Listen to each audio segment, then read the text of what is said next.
पाकिस्तान और West Indies Multan के अंदर दूसरा टेस्ट और दूसरा दिन मुकम्मल कर चुके हैं। डिटेल्स पहले सुन लें, फिर इस पे बात करते हैं। जी, तो सबसे पहले इसके अंदर वेस्ट इंडीज ने बैटिंग की। अगर मैं डे वन की बात करूं, सुभान, मैं जल्दी से अपने जो हमारे सुनने वाले देखने वाले हैं उनको थोड़ी सी डिटेल्स देना चाहूंगा।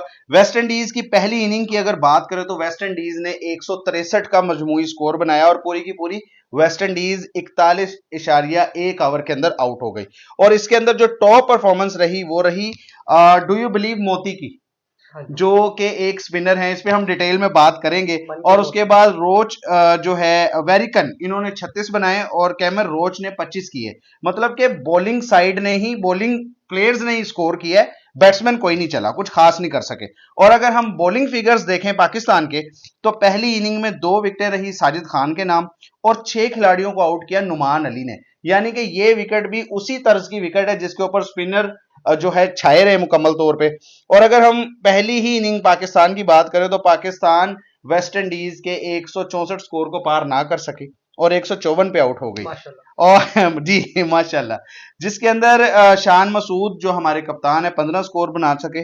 और जो एक टॉप अगर बारी देखी जाए तो मोहम्मद रिजवान 49 किए, बाकी सारे जो है क्या उसका नाम है 32 किए साउथ शकील ने, और बाकी सब 10, 5, 2 के करीब ही रहे। इससे ज्यादा तू चल में आया। यस। और अगर हम बात करें वेस्ट इंडीज की बॉलिंग की तरफ से, अगेन वही जो स्पिनर है मोती, उन्होंने 3 खिलाड़ियों को आउट किया, 4 खिलाड़ियों को आउट किया वेरिकन ने। तो इनकी भी स्पिन डिपार्टमेंट है वो छाया रहा। और अगर हम बात करें दूसरी इनिंग जो वेस्ट इंडीज ने खेली, अच्छा आज के दिन जो खेल हुआ सुभान, सबसे इंटरेस्टिंग ये था और इसी के ऊपर हम आज डिटेल में बात करेंगे। पहले मैं आपको टॉप परफॉर्मेंस बताता चलूं। खास परफॉर्मेंस आई इनके कप्तान की तरफ से जिन्होंने किया 52। और ये खास इनिंग इसलिए थी, इन्होंने 74 बॉल्स, टेस्ट के अंदर 74 बॉल्स पे इन्होंने 52 किया। बल्कि इन्होंने 50 ही बॉलें कंज्यूम की थी। जब इन्होंने 50 कर लिया था, ये 20 बॉलें इन्होंने बाद में रोकी हैं जिसपे ये आउट हुए हैं। उसके बाद जो जेंगो आए, ये मुस्लिम है आमिर जेंगो, इन्होंने 30 रन किए। उसके बाद 35 किए इमलाक ने, और ये इनकी टॉप परफॉर्मेंसेज रही। और आज भी 4-4 खिलाड़ियों को आउट किया साजिद ने और नुमान ने। ये रही आज की इनकी इनिंग। पाकिस्तान के 74 पे इस वक्त 4 खिलाड़ी आउट है और मजीद इनको 100 मेरे ख्याल है 160 प्लस, 160 प्लस, यस यस, इतने इनको अभी रन्स चाहिए ये मैच जीतने के लिए। सुभान, आज के दिन जो वेस्ट इंडीज जिस फॉर्म में आया, जिस एक माइंड सेट लेके आया कि पाकिस्तान को उन्होंने आते साथ अटैक किया और वो कामयाब भी रहे, इसके बारे में क्या कहेंगे? देखिए, हर टीम की एक स्ट्रेटेजी होती है और हर टीम की एक स्ट्रेटेजी होती है। इसी बात को रिपीट कर देते हैं कि हर टीम की स्ट्रेटेजी होती है सिवाय पाकिस्तान की। पाकिस्तान की बैटिंग एज यूजुअल वही फ्लॉप, वही घटिया बैटिंग और वही बिलो द एवरेज बैटिंग करते हुए नजर आ रहे हैं। और नाम कितने कितने बड़े हैं, शान मसूद, बाबर आजम, मोहम्मद रिजवान, साउथ शकील टॉप 10 में आ गए हैं। अभी तक परफॉर्मेंस वही है कि जब थोड़ी सी विकेट में मुश्किल आती है या थोड़ी सी बॉलिंग के अंदर चेंज आता है, मर जाते हैं, फ्लैट हो जाते हैं, लेट जाते हैं ग्राउंड के ऊपर, विकेट के ऊपर। यानी मुझे यह चीज समझ नहीं आती कि आप होम ग्राउंड का एडवांटेज क्या ले रहे हैं। अगर हम कल के दिन की बात करें, 20 विकेटें गिरवा ली, बिल्कुल आधे दिन में आपने उनको आउट किया, आधे दिन में आप खुद आउट हो गए, यानी कि बराबरी की सतह पे चल रहे हैं। और यार शर्म करें, उनकी बॉलिंग आपके लेवल की नहीं है।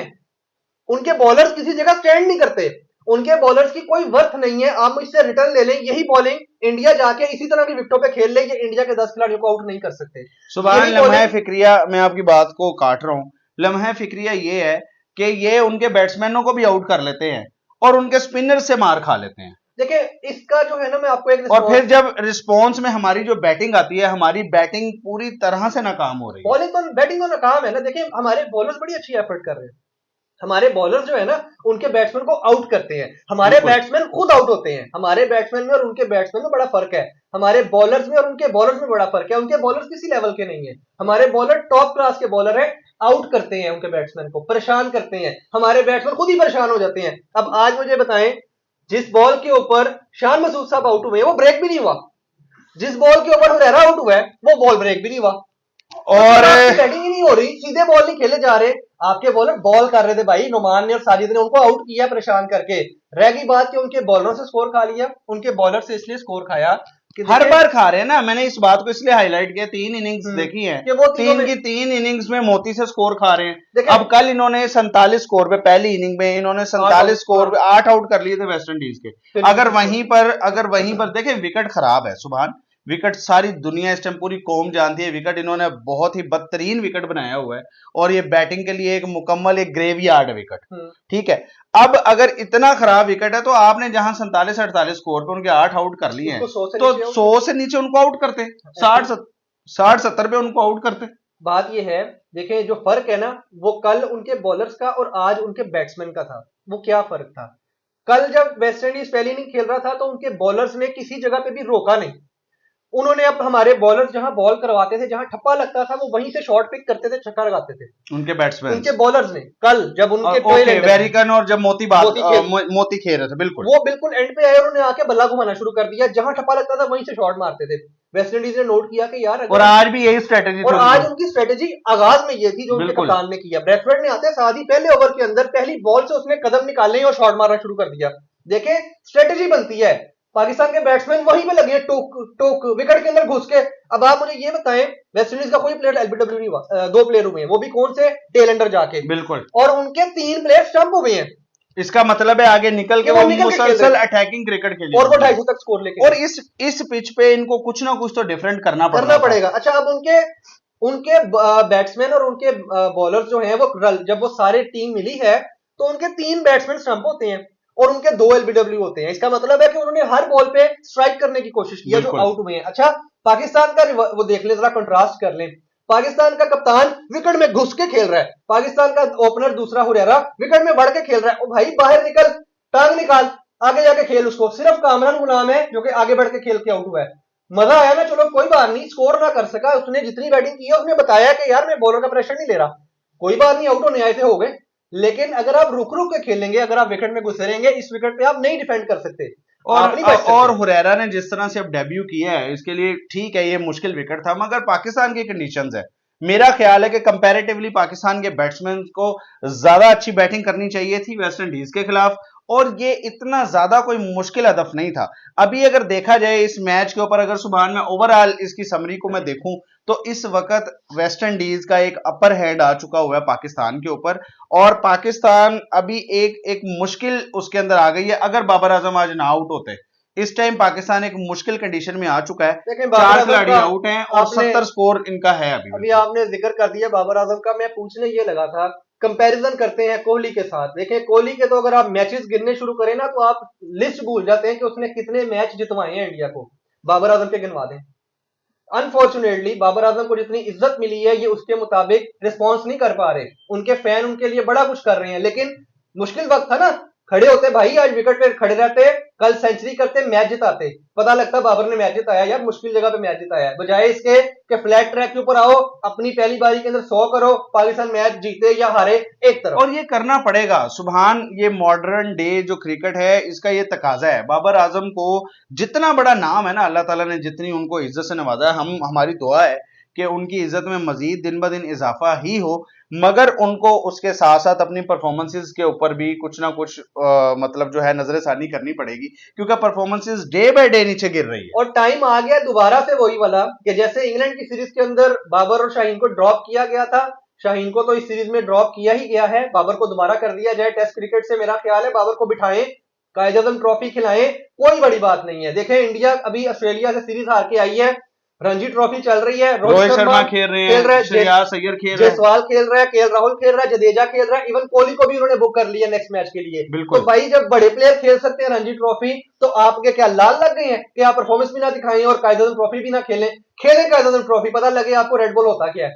बिल्कुल, जितना ये अपने आप को रेड बॉल के अंदर, जितना 4 दिन की क्रिकेट को ये खेलेंगे, उतना ये अपने आप को समराइज कर सकेंगे, उतना अपने आप को और पहचान सकेंगे कि हमारे अंदर क्या क्या सलाहियतें हैं हमारी। सुभान, मुझे ऐसे लगता है कहीं ना कहीं कि हम इस रेड बॉल क्रिकेट से अपने आप को बहुत दूर करते जा रहे हैं। अगर हम बात करें शाहीन की, अगर हम बात करें हारिस रऊफ की, अगर हम बात करें नसीम शाह की, मुझे तो काफी अरसा हो गया इनको देखते हुए। मेरा ख्याल कुछ ने तो शायद रिटायरमेंट भी ले लिया और जवानी में ही ले लिया। आमिर भी हमारे साथ यही करके गया था।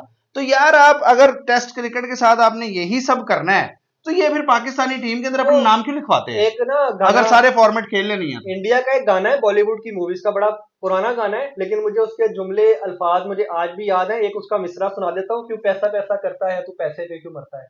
ये पैसा करते हैं, व्हाइट बॉल में पैसा बहुत है। क्या बात T20 है, क्या लीग, चीज है पैसा, ये वही वाला, यही वाला अगला जुमला यही था इसका, ठीक है।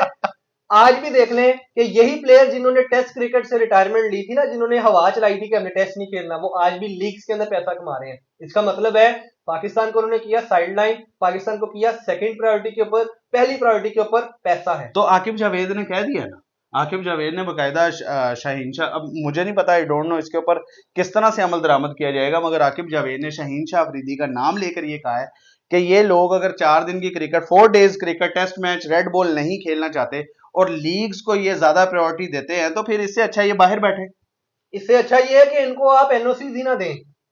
एनओसी इनको, इनका मजबूरी बन जाती है ना सुभान, जब दूसरे लीग वाले जब अपने प्लेयर्स को भेजेंगे आपके मुल्क में, वरना फिर आपका पीएसएल फ्लॉप हो जाएगा। ठीक है, आप अगर नहीं भेजते चले एनओसी दे दें। आईपीएल तो नहीं हो ना आप, अनफॉर्चुनेटली आईपीएल तो नहीं हो ना। लेकिन ठीक है, आप एनओसी दे दें, लेकिन फिर इन प्लेयर्स को कहें कि आप T20 नहीं खेलेंगे। देखिए, हाँ, T20 से इनको जरा रोके ना, फिर मजा आएगा। इनको T20 की जो टीम है पाकिस्तान की, उससे बिठाएं। आप देखें ये कैसे T20 देखें, इंडियन बोर्ड की हम बात करते हैं, चाहे वो हम तनकीद भी उनके ऊपर बहुत करते हैं, मगर जो चीजें उनकी बहुत ज्यादा पॉजिटिव है उनको डिस्कस भी करना चाहिए। अब इंडियन बोर्ड ने कह दिया, उन्होंने कहा जी अगर ट्रैवल करेंगे आपकी फैमिली साथ नहीं रहेंगी, ऐसा ही है। अगर परफॉर्मेंस नहीं देंगे आपकी तनख्वाह भी कटेगी, तो देखें इंडिया डिडक्शन होगी। तो अगर इंडिया जैसा मुल्क और अपने इतने बेहतरीन खिलाड़ियों के लिए अगर वो इस तरह के सख्त फैसले कर सकता है, हमें भी करने तो पीसीबी क्यों नहीं कर सकता? देखिए, पीसीबी करने को तैयार है और ये होगा, क्योंकि अब ट्रेंड चल पड़ा है, ये अब नहीं चलने देंगे। बात ये है कि हर दुनिया का जो खिलाड़ी है ना, खासतौर पर हमारे पाकिस्तान के जो खिलाड़ी हैं, इनको हमने बड़ी इज्जत दी हुई है, लेकिन अगर इन्होंने रेड बॉल को ध्यान नहीं देना या रेड बॉल खेलना है तो इन्होंने आके जान नहीं लगानी, तो हमें ऐसा बॉलर नहीं चाहिए। बिल्कुल। आपको मैं एक ना बात याद करवाता हूँ, 6 महीने पहले की बात है। पाकिस्तान के पास फास्ट बॉलर बड़े अच्छे थे, नसीम शाह, शाहीन शाह अफरीदी, फिर इनके पास एक और प्लेयर, वो बॉलर बड़ा तगड़ा था, हारिस। ये तीनों प्लेयर्स का इन्होंने कॉम्बिनेशन बनाया, बांग्लादेश के खिलाफ सीरीज चल रही थी, इन्होंने पिंडी के अंदर तेज विकेट बनाई। बिल्कुल। अनफॉर्चुनेटली वो तेज विकेट उतनी तेज ना बन सकी जितनी ये चाह रहे थे।